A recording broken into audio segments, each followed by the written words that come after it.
Hello everyone, welcome to రాన్షస్ channel. ఈరోజు మనం విశాఖపట్నంలో the most visited or the most famous tourist place ఏంటో ఈరోజు మనం చూద్దాం. దానికి వెళ్ళాలంటే ఫస్ట్ మనం వైజాగ్లో సిరిపురం హెచ్ఎస్బీసీ నుంచి స్ట్రైట్గా వచ్చిన తర్వాత ఒక జంక్షన్ వస్తుంది. జంక్షన్ నుంచి రైట్ టర్న్ తీసుకున్న తర్వాత మనకి బీచ్ రోడ్ అయితే ఎంటర్ అయిపోయామండి. వచ్చేసింది బీచ్ రోడ్. సో లెఫ్ట్లో అంతా బీచ్ ఉంటుంది, రైట్లో అంతా కొన్ని మనం విజిట్ చేసే ప్లేసెస్, అలాగే కొన్ని apartments and flats, residential area కూడా ఉంటుంది. సో ఈరోజు మనం చూడబోయే ప్లేస్ ఏంటి అంటే వైజాగ్లో ఉన్న ది ఫేమస్ సబ్మెరీన్ అండి. దీనికి చాలా హిస్టరీ ఉన్నది. సో ఆ హిస్టరీ ఏంటో నేను వీడియో లాస్ట్ వరకు మీరు చూసినట్టయితే నేను మీతో షేర్ చేసుకుంటాను. సో 1/2 కిలోమీటర్ నేను చెప్పిన జంక్షన్ నుంచి అంటే park hotel and palm beach వస్తుంది. అక్కడ నుంచి మనం వచ్చినట్టయితే మనకి ఈ సబ్మెరీన్ అనేది వస్తుంది 1/2 కిలోమీటర్ దూరంలో.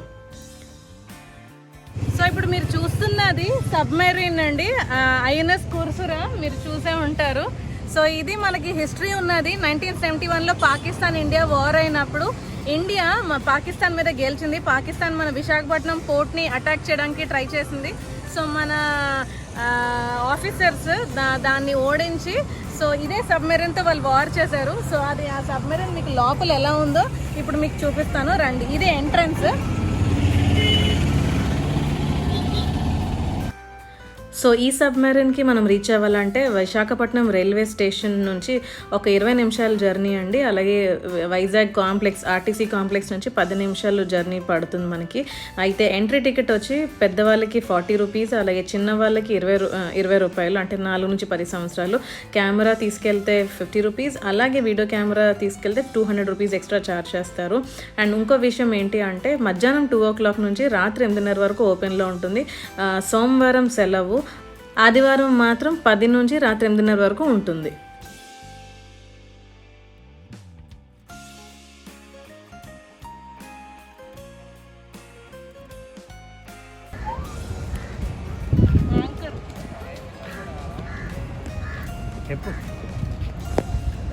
ఇది సబ్మెరీన్ యొక్క యాంకర్.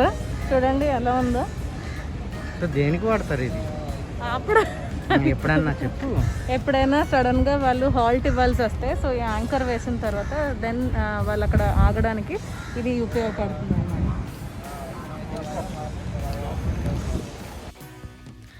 సబ్మెరీన్స్ అంటే అండర్ వాటర్ బోట్స్ అని కూడా అంటారు.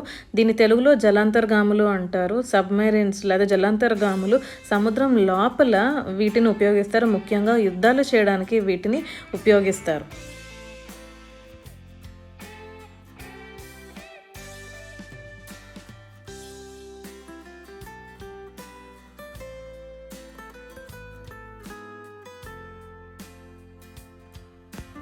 సో ఇది సబ్మెరీన్ ఎంట్రన్స్ అండి. మనం పైకి ఎక్కి అలా ఎంటర్ అవ్వాలి.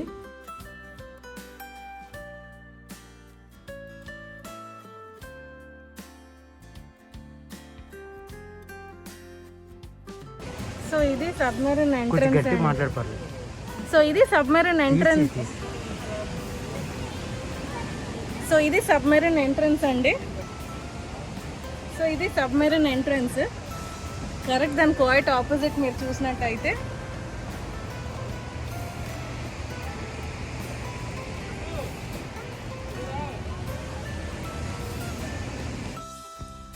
దీన్ని టార్పిడో అంటారండి. అంటే అండర్ వాటర్ మిజైల్, శత్రువుల్ని అటాక్ చేయడానికి ఉపయోగిస్తారు.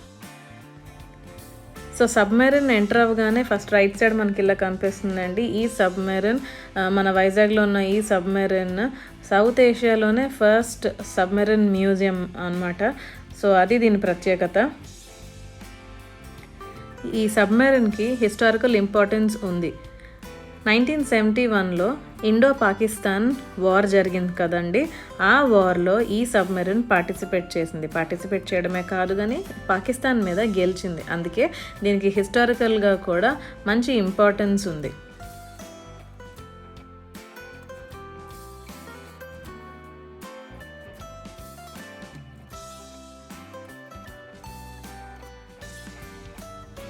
ఈ సబ్మెరీన్ 1971లో యుద్ధం చేసినప్పుడు అప్పట్లో ఉన్న లెఫ్టినెంట్ కమాండర్ ఎవరైతే ఉన్నారో అతని పేరు ఇందర్ మలిక్ అండి. అతని క్యాబిన్ అనమాట. ఇది చూడండి, క్యాప్టెన్స్ క్యాబిన్ అని ఉంది కదా. సో ఇది అతని క్యాబిన్, ఇది అతని రూమ్ అనమాట.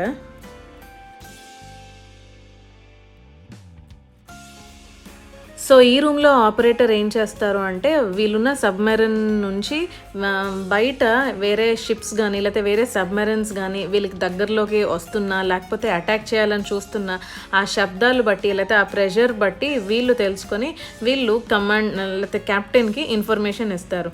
అలాగే ఆ రూమ్కి ఆపోజిట్లో ముగ్గురు పడుకునే అంత చిన్న క్యాబిన్ రూమ్ అయితే ఉన్నారు చూడండి. అలాగే వేరే ఆఫీసర్స్ పడుకోవడానికి వేరే ఇంజనీర్స్ పడుకోవడానికి కూడా ఇలా క్యాబిన్స్ అయితే ఇలా ఏర్పాటు చేసి ఉన్నది చూడండి.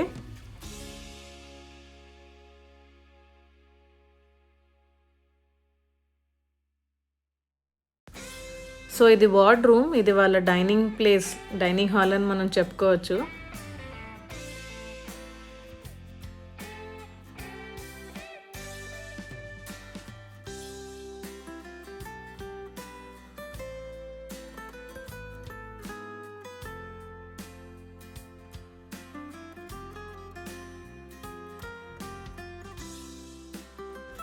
Executive officer and chief engineer cabin అండి ఇది.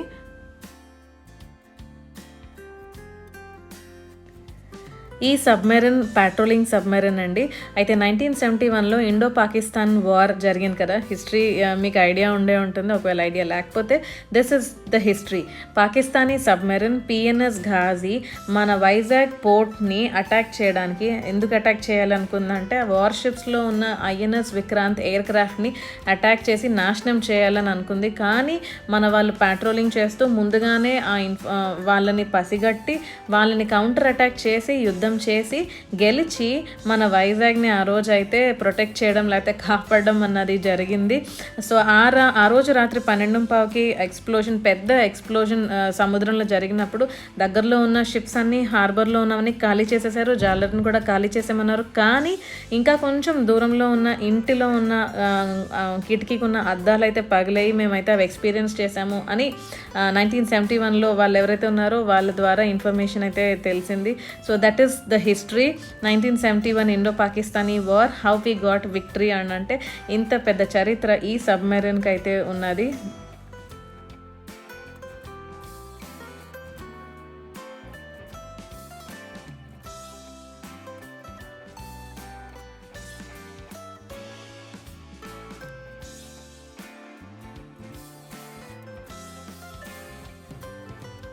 సబ్మెరైన్ అంటే చాలా పెద్దగా ఉంటుంది బాబోయ్ అని అనుకుంటాము, ఏదో పెద్ద లగ్జరీ క్రూజ్ లాగా ఇమాజిన్ చేసుకుంటాం. కానీ చాలా ఇరుకుగా ఉంటుంది. మామూలు ఆర్టీసీ బస్ కన్నా కొంచెం వెడల్పు ఉంటుంది. అంటే 2 ఆర్టీసీ బస్సుల కన్నా ఒక 1.5 ఆర్టీసీ బస్ ఎంత ఉంటుందో అంత ఉంటుంది.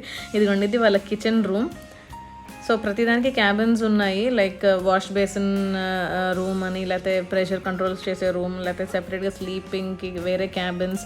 సో అలా సెపరేట్గా కిచెన్ రూమ్, అలాగే డైనింగ్ హాల్, సెపరేట్గా క్యాబిన్స్ అయితే ఉన్నాయి. ఈ ప్లేస్ అంతా చూడండి, చాలా స్కేరీగా ఉన్నది. అసలు ఇంకోటేంటంటే మనం మామూలుగా ఇలా ల్యాండ్ మీద పెట్టి తీస్తేనే ఇలా ఉన్నాము, సముద్రంలో వాళ్ళకి ఏమవుతుందో ఏంటో ఏం తెలీదు. అసలు చాలా చాలా స్కేరీగా ఉంది అండ్ చాలా కంజెస్టెడ్గా కూడా ఉన్నాయి రూమ్స్ అసలు. అండ్ ఇంకోటి ఏంటంటే చాలా చాలా మెషినరీ పైప్స్ ఇవి ఎక్కడ చూసినా ఇవే కనిపిస్తున్నాయి.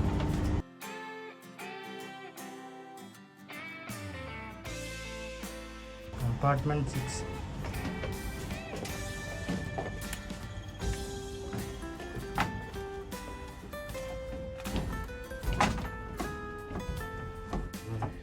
సబ్మెరైన్లో వాష్రూమ్స్ ఎలా ఉంటాయి తెలుసా?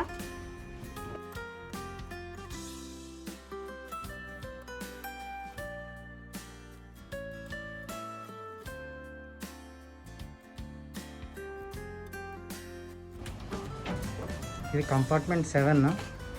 కూర్చో, బెడ్ కూర్చోడానికి అయితే అవ్వదు, పడుకోవాలి డైరెక్ట్గా.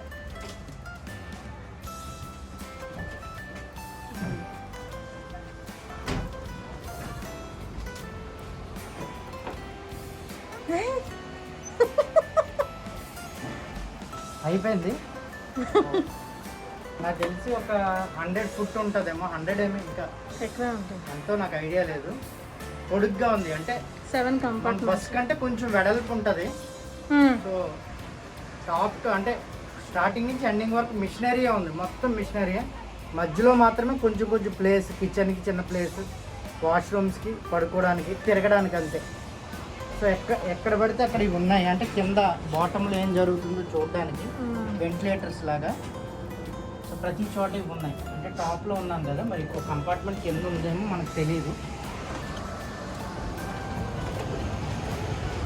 సో మనం ఆ వేలో నుంచి వచ్చి ఈ వేలో ఎగ్జిట్ అయ్యాము. సో ఇది ఎండ్. ఇంకొక 100 ఫీట్ ఇటువైపు ఉంది. మరి అటు మనకి ఎంట్రీ లేదు. ఆ ఇంజన్స్ అవి ఉంటాయేమో. సబ్మెరీన్కి లైటింగ్స్ ఏంటా అని అనుకుంటున్నారా? ప్రెసిడెన్షియల్ ఫ్లీట్ ప్రోగ్రామ్ ఉంది ఇంకో 2 డేస్లో. అందుకు ఎక్కడ చూసినా ఫుల్గా ప్రిపరేషన్, డెకరేషన్స్ ఉన్నాయి.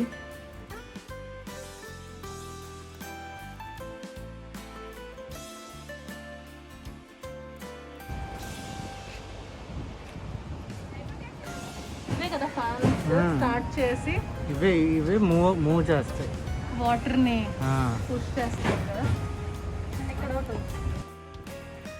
సబ్మెరీన్లో ఉన్న కొన్ని ఇంపార్టెంట్ పార్ట్స్ బయట కూడా డిస్ప్లే చేశారండి. ఎలా అంటే ఇదిగోండి, హై ప్రెషర్ ఎయిర్ బాటిల్ అని, అలాగే టార్పిడో అని. సో ఇలా బయట పెట్టారు. టార్పిడో అంటే నేను మీకు ఆల్రెడీ చెప్పాను కదా, అండర్ వాటర్ మిజైల్స్. దీంతోనే మన PNS Ghazi Pakistani submarine attack చేశారు.